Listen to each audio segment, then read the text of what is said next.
جو لوگ اللہ پر ایمان لائیں، کہیں کہ ہمارا رب اللہ ہے، پھر اس پر جم جائیں، ان پر فرشتوں کا نزول ہوتا ہے۔ نہ کوئی غم کرو نہ خوف، خوشیاں مناؤ جنت کی جس کا تم سے وعدہ کیا گیا تھا۔ اللہ کی ربوبیت پر اطمینان جب انسان کو ہو جاتا، میرا رب اللہ ہے، ربی اللہ، انسان کے لیے نہ کوئی کھٹکا، نہ کوئی خطرہ، نہ کوئی خوف، نہ کوئی حزن۔ جو کچھ ہو رہا ہے کس کے اذن سے ہو رہا ہے؟ اللہ کے اذن سے۔ اللہ کے اذن کے بغیر پتہ تک نہیں ہلتا۔ یہ کوئی اندھا بہرا مادہ نہیں ہے جس سے مجھے کوئی خوف ہو۔ اندھا بھینسا چلا آ رہا ہو اس سے تو ڈرنے کا ہر انسان کو ڈرنا چاہیے، نہ معلوم کس کو ٹکر مار دے۔ لیکن نہیں، اس کائنات کو چلانے والا ایک سمیع و بصیر خدا ہے، وہ جو میرا دوست ہے، میرا ولی ہے۔ اللہ ولی الذین آمنوا یخرجہم من الظلمات الی النور۔ اللہ اہل ایمان کا ولی ہے، ساتھی ہے، پشت پناہ ہے، مددگار ہے، حمایتی ہے۔ بتائیے جسے یقین ہو جائے کہ اللہ میرا مددگار، اللہ میرا محافظ، اللہ میرا پشت پناہ، اللہ میرا حمایتی، اس کے لیے کوئی خوف ہوگا؟ اس سے کوئی ڈر ہوگا؟ میں مثال دیا کرتا ہوں ایک بہت سادہ، پنجاب کے دیہات کی۔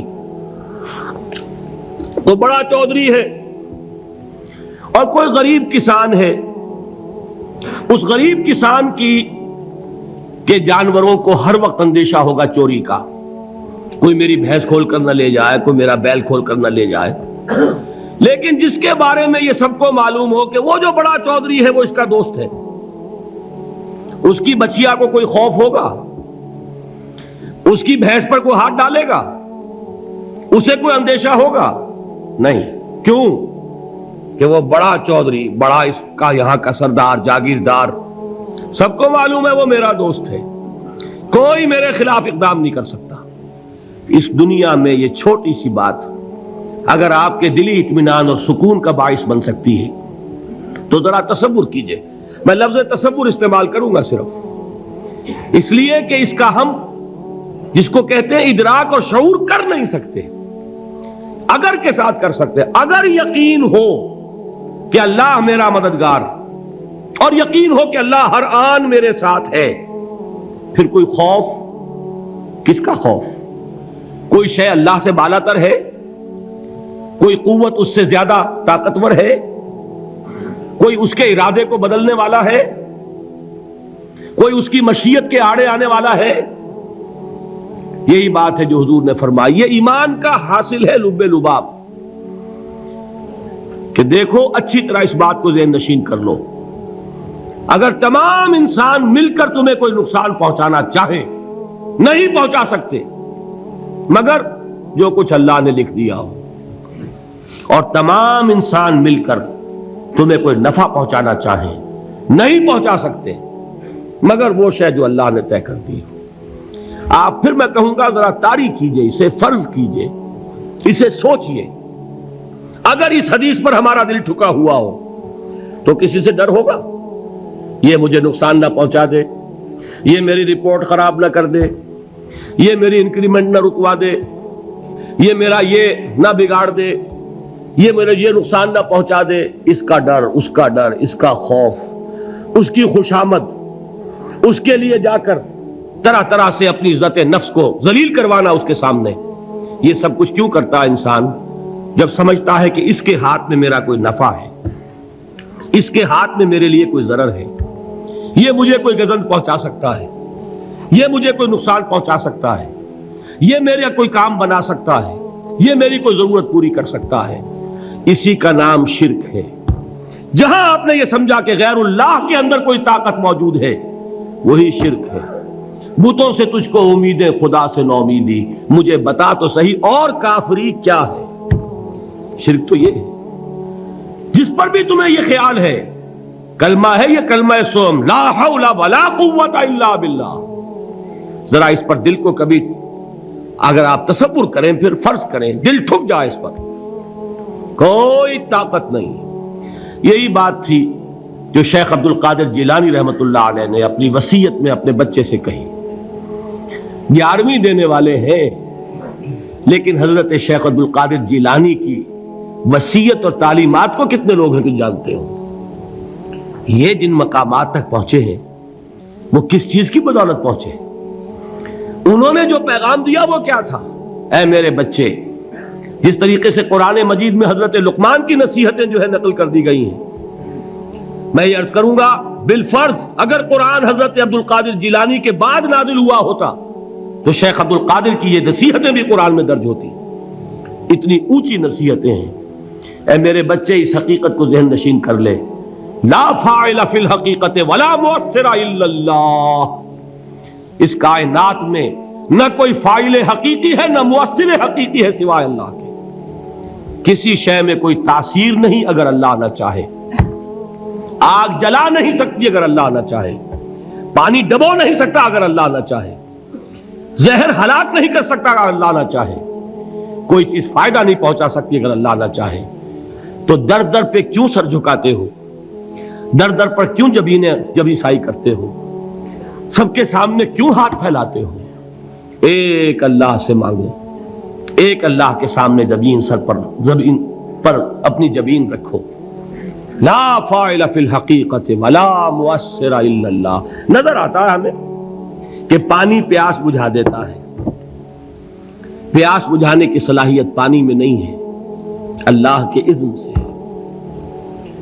کھانا بھوک مٹا دیتا ہے، بھوک مٹانے کی صلاحیت کھانے میں نہیں ہے، اذن رب میں ہے. دیکھیے یہی یقین تھا. حضرت موسیٰ علیہ السلام کا واقعہ یاد کیجئے. سامنے سمندر آ گیا ہے، قوم دیکھتی ہے پیچھے کہ گرد و غبار کا طوفان ہے. معلوم ہوا کہ فرعون اپنے لشکر سمیت آ گیا ہے. لشکر جب چلتا تھا تیز رفتاری کے ساتھ تو گرد و غبار کا جو طوفان اٹھتا تھا اس کا تصور کیجیے. اور لمحہ بلمحہ وہ قریب آ رہا ہے. پوری قوم نے کیا کہا؟ اے موسیٰ انا لمدرکون، اے موسیٰ ہم تو پکڑے گئے. قرآن مجید نے تو یہاں وہ باتیں نہیں لکھی ہیں، لیکن تورات میں یہ درج ہے کہ بنی اسرائیل جھگڑنے لگے، دست و گریبان ہو گئے موسیٰ کے ساتھ. موسیٰ ہمیں یہاں مروایا لا کر، اس سے تو ہم ہی بہتر تھے. وہاں کھانے کو ملتا تھا، زندگی تو تھی، بیگار ہم کر رہے تھے، موت تو نہیں تھی. اب جو کچھ ہوگا اس کا تصور کرو، جس طریقے سے ہمارے ٹکڑے اڑائے جائیں گے. تو لڑ رہے ہیں حضرت موسیٰ علیہ السلام سے. یہ تورات کی تفصیل ہے. قرآن میں صرف اتنا آیا ہے، پریشان ہو کر انہوں نے کہا انا لمدرکون، موسیٰ ہم تو پکڑے گئے. اس وقت موسیٰ کا جواب کیا ہے؟ کلا ان معی ربی سیہدین. نہیں، میرے ساتھ میرا رب ہے، وہ راستہ دے گا. بتائیے کہاں راستہ نظر آ رہا ہے؟ یہ ہے ایمان بالغیب. راستہ نظر نہ آئے تب اللہ پر یقین ایمان ہے. جیب میں پیسے ہوں اور تب دل کو اطمینان ہے تو ایمان کس پر ہوا؟ پیسے پر، اللہ پر نہیں. جب وسائل و ذرائع نہ ہو اور پھر یقین ہو کہ اللہ مسبب الاسباب ہے، وہ اسباب کا پابند نہیں ہے، وہ اسباب کا محتاج نہیں ہے، اسباب اس کے محتاج ہے. اگر یہ یقین ہے تو اللہ پر ایمان ہے. یہ نہیں ہے تو تمہارا ایمان اسباب پر ہے، وسائل پر ہے، ذرائع پر ہے، مادیات پر ہے، اللہ پر نہیں. اس وقت کہاں راستہ تھا؟ کوئی راستہ تھا؟ سمندر ہے اور ادھر سے لشکر آ گیا ہے. کلا ان معی ربی سیہدین. اب دیکھیے ایمان کہہ دینا آسان ہے، ہوا معکم اینما کنتم، جہاں کہیں بھی تم ہوتے ہو اللہ تمہارے ساتھ ہوتا ہے. لیکن اس کا یقین قائم ہو جائے تو زمین و آسمان کا فرق واقع ہو جائے. یہی بات ہوئی حضور کے ساتھ. غار ہے، چھپے ہوئے ہیں محمد الرسول اللہ اور آپ کے وہ یار غار ابو بکر صدیق رضی اللہ تعالی عنہ. اقبال نے حضرت ابو بکر کی شان میں چند اشعار کہے صرف، لیکن واقعہ یہ ہے کہ بھاری بھاری نظموں پر اور قصیدوں پر بھاری ہے.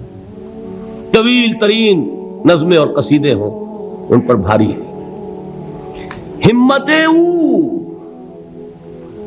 ابو بکر کی ہمت جو ہے کشت ملت را چو ابر، جیسے بارش سے کھیتی اپجتی ہے، ابو بکر کی ہمت اور عزیمت اس امت کو اسی طرح سینچنے والی ہے۔ ثانیے اسلام و غار و بدر و قبر،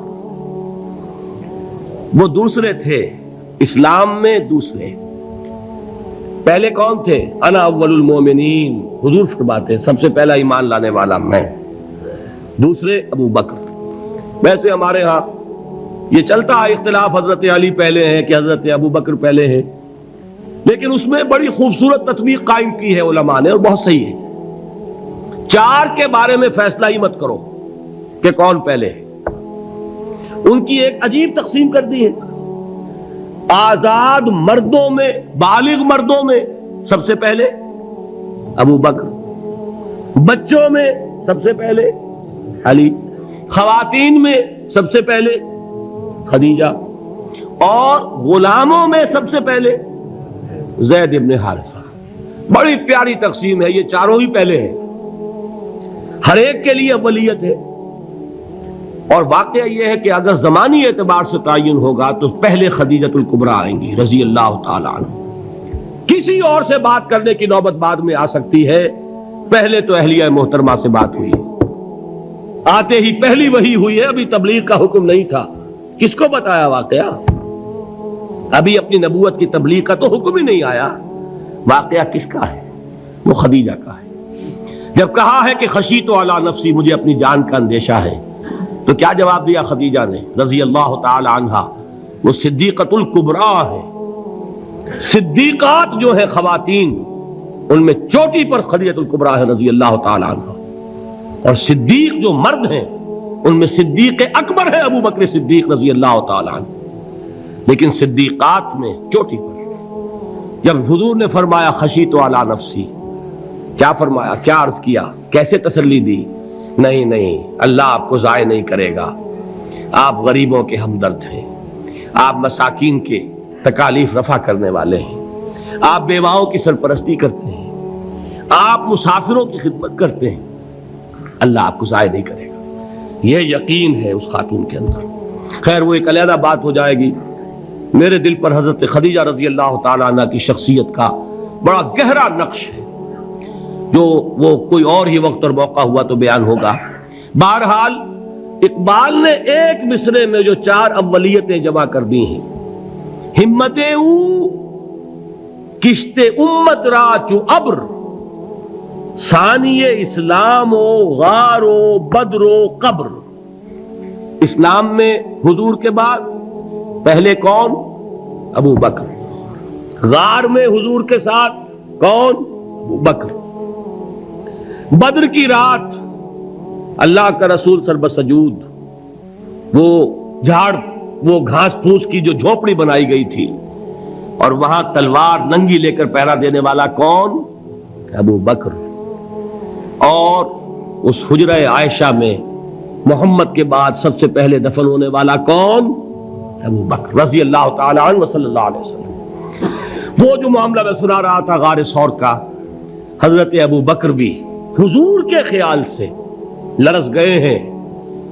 آپ کو یاد ہوگا کہ جا کر پہلے تمام جتنے سوراخ تھے انہیں بند کیا ہے، ایک سوراخ رہ گیا تھا جس کو بند کرنے کے لیے کوئی کپڑا نہیں تھا، وہاں اپنی ایڑی رکھی ہے، تب کہا ہے حضور سے تشریف لائیے، اور اپنے زانو پر حضور کو لٹایا ہے، اور وہاں کسی موذی جانور نے کاٹا ہے، حضور کی آنکھ لگ گئی تھی، اس وقت اس بل کے اندر جو بھی بچھو ہے کیا ہے واللہ عالم، اس نے کاٹا ہے، اس کی تکلیف کی وجہ سے ابو بکر کی آنکھوں سے آنسو ٹپک گئے ہیں، حضور کے چہرے مبارک پر پڑے ہیں، تو حضور جاگے ہیں، معاملہ کیا ہے؟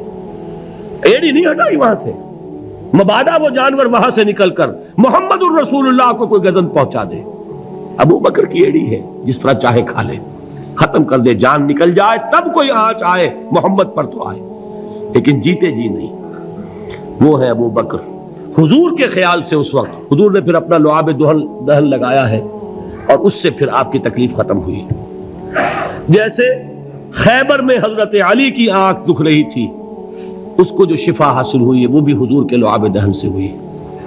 تو بہرحال اس وقت انہوں نے کہا ہے کہ اے نبی یا رسول اللہ، اگر اس وقت ان میں سے کسی نے غیر ارادی طور پر بھی اپنے قدموں کی طرف جھانک لیا تو پکڑے جائیں گے۔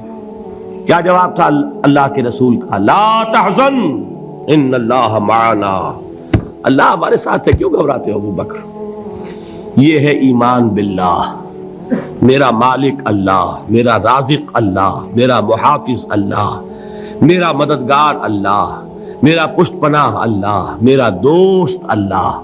یہ دوستی ہے اللہ کی جو لب لباب ہے، حاصل ہے ایمان کا، اسی کا نام ولایت ہے۔ اولیاء اللہ کے سروں پر سینگ نہیں ہوتے، جس کے دل میں ایمان راسخ ہو چکا ہو وہی اللہ کا ولی ہے، جسے اللہ پر یقین ہو چکا ہے وہی اللہ کا ولی ہے، جسے یقین ہے اللہ میرے ساتھ ہے، میرا مددگار، میرا پشت پناہ، میرا ساتھی، میرا دوست، میرا محبوب، میرا محب۔ اللہ اہل ایمان سے محبت کرتا ہے۔